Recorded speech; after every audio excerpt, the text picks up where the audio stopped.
सोनिया गांधी कल ईडी के सामने पेश होंगी। नेशनल हेराल्ड केस में एजेंसी उनसे पूछताछ कर रही है। गुज़िश्ता दिनों एजेंसी ने सोनिया गांधी से 2 घंटों तक पूछताछ की थी। कल अगले दौर की पूछताछ से कबल आज शाम कांग्रेस के सभी जनरल सेक्रेटरीज और इंचार्जों की मीटिंग है। कल भी कांग्रेस मुल्क भर में एहतजाज मुनज़्ज़म करेगी।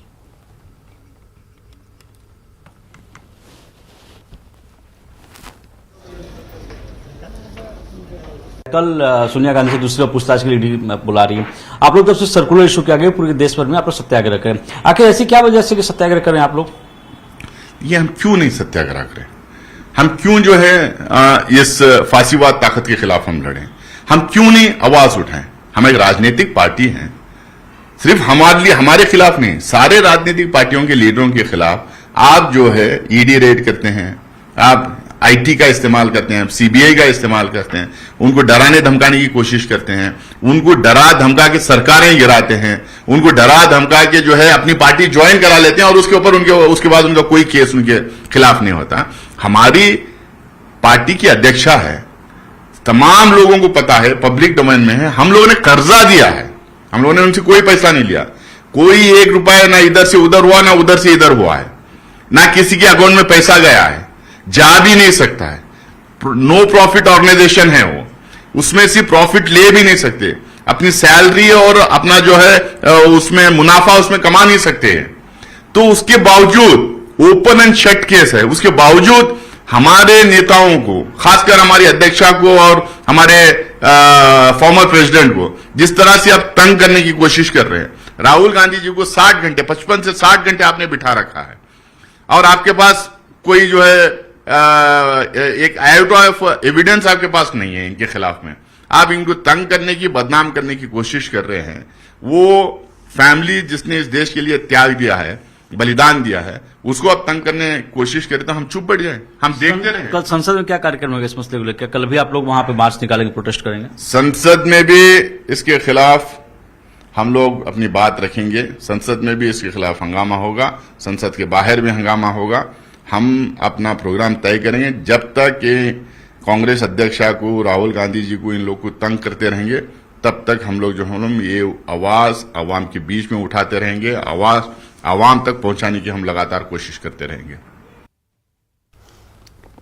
विजय दिवस के मौके पर बीजेपी की जानिब से घंटाघर लाल चौक श्रीनगर में तिरंगा रैली निकाली गई। बीजेपी के जनरल सेक्रेटरी तरुण चुग समेत दीगर सीनियर लीडरान इस रैली में शरीक रहे। इस मौके पर तेजस्वी सूर्या ने कहा कि एक भारत श्रेष्ठ भारत बनाने में दफा 370 बड़ी रुकावट था। वजीर आजम नरेंद्र मोदी ने दफा 370 हटाकर जम्मू कश्मीर के महरूम नौजवानों के लिए नए मौके पैदा किए हैं। बीजेपी जनरल सेक्रेटरी तरुण चुग ने एनसी, पीडीपी और कांग्रेस को इस मौके पर तनकीद का निशाना बनाया। कैलेंडर्स के बारे में सुन रहे थे, अखबार में पढ़ रहे थे, आज वही Kashmir hydro electric power project के लिए जाना जा रहा है, नए एक्सप्रेसवे के लिए जाना जा रहा है, आईआईटीज, एम्स, आईआईएम्स, नए सेंट्रल यूनिवर्सिटीज, ऐसे विकास के चीज के लिए जाना जा रहा है। ये इसलिए हो रहा है क्योंकि प्रधानमंत्री नरेंद्र मोदी जी ने संकल्प करके यहां से 370 हटाए। साथियों, article 370 was not only a constitutional barrier for full integration of Jammu Kashmir with India, it was also a cultural and psychological barrier which did not allow us to complete the constitutional vision of एक भारत श्रेष्ठ भारत। 370 के समय में कश्मीर के नौजवान, कश्मीर के युवा हर प्रकार के अवसर से वंचित। जो 3 परिवारों ने कश्मीर बनाया था वो आज जम्मू कश्मीर बदला है। जो उन्होंने रॉन्ग नैरेटिव क्रिएट किया था, जो रॉन्ग नैरेटिव क्रिएट किया था वो बदल गया।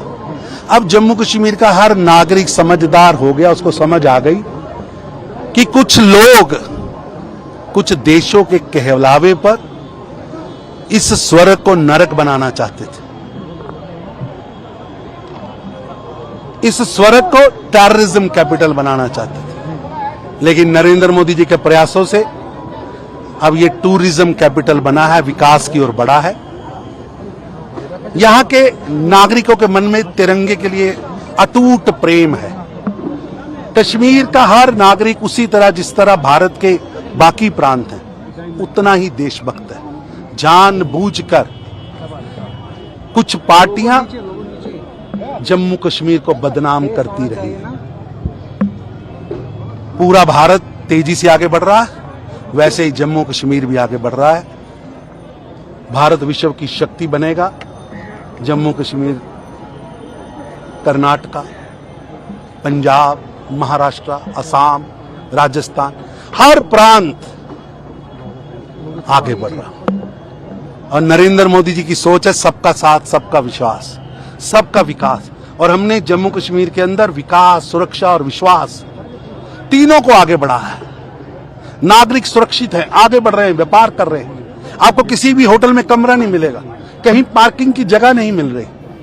ये बदलता हुआ कश्मीर है। लाल चौक के अंदर आज विकास की बात हो रही है, आज अखंडता की बात हो रही है, देश को आगे बढ़ाने की बात हो रही है, भारत माता की जय के नारे लग रहे हैं। ये बदलता हुआ जम्मू कश्मीर है।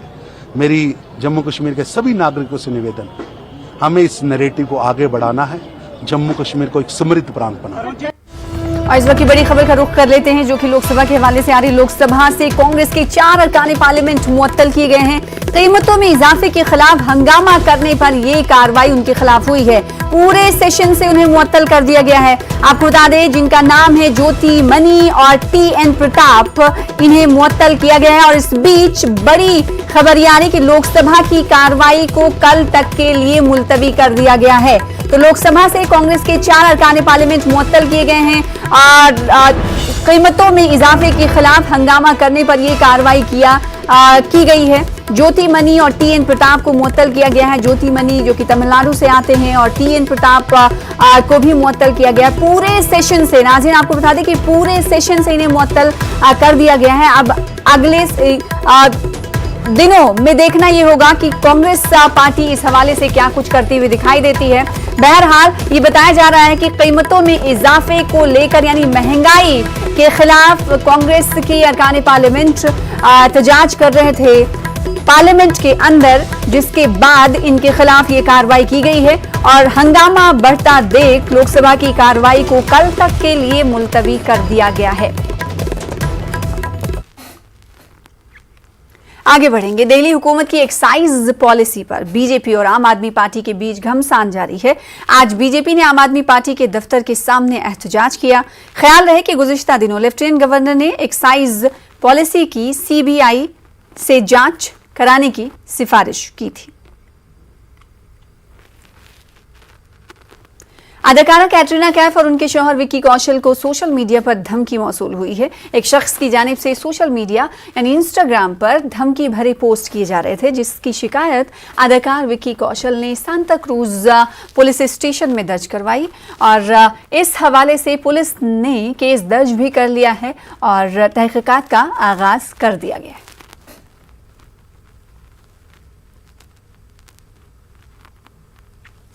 महाराष्ट्र में हुकूमत बन चुकी है, लेकिन अभी तक काबीना में तोसी नहीं हुई है। इस हवाले से न्यूज़ 18 उर्दू से शिवसेना लीडर मनीषा कांडे ने खास बातचीत की है। उन्होंने काबीना में तोसी में ताखीर पर कई सवाल भी उठाए हैं। महाराष्ट्र में सरकार बन चुकी है, लेकिन अब तक मंत्रिमंडल का विस्तार नहीं हुआ। साथ ही जिस तरह से दिल्ली में मंत्रिपरिषद सभी राज्य के मुख्यमंत्री जो बीजेपी के हैं उन्हें बुलाया गया था, खुद मोदी जी उस पूरे मंत्रिमंडल को संबोधित कर रहे थे। उस वक्त देखा गया कि वहाँ पे बाकायदा देवेंद्र फडणवीस जो महाराष्ट्र के डिप्टी CM है वो बैठे थे। इसे लेकर शिवसेना की प्रवक्ता मनीषा कांडे ने ट्वीट भी किया था। मैम, आपने ट्वीट किया है वो फोटो, किस तरह की सच्चाइयाँ हैं उस फोटो में? देखिए, जो फोटो वायरल हो रहा है उसमें हमारे महाराष्ट्र के मुख्यमंत्री नहीं दिख रहे। जो सरकार नाम की एक स्थापना आज दिख रही है, 2 ही मंत्री है, सब 2 ही लोग निर्णय ले रहे हैं। ठीक है, हम भी देखेंगे। हमको भी इसी प्रकार का, जब 15 दिन हमारा मंत्रिमंडल उद्धव ठाकरे जी का नहीं हुआ था, तभी ये लोग आए दिन मीडिया पे बता रहे थे मंत्रिमंडल नहीं है, मंत्रिमंडल नहीं है, ये नहीं है, वो नहीं है। तो अब क्या हो रहा है, आज 1 महीना हो गया, 1 महीने से ऊपर हो गया, 21 तारीख को ये सब हुआ था। तो ऐसा है कि आप दूसरों पे उंगलियां उठाते हो। आज उस बैठक में जो मुख्यमंत्रियों की बैठक है, हमारे महाराष्ट्र के मुख्यमंत्री नहीं नज़र आ रहे। तो एक महाराष्ट्र के एक आम जनता के तौर पर हमें लगता है भी हमारे महाराष्ट्र के मुख्यमंत्री क्यों नहीं है। उप मुख्यमंत्री है तो ठीक है, हमें उससे कोई आपत्ति नहीं है, मगर मुख्यमंत्री क्यों नहीं है? क्या उनको वो रिस्पेक्ट नहीं मिल रहा है दिल्ली में?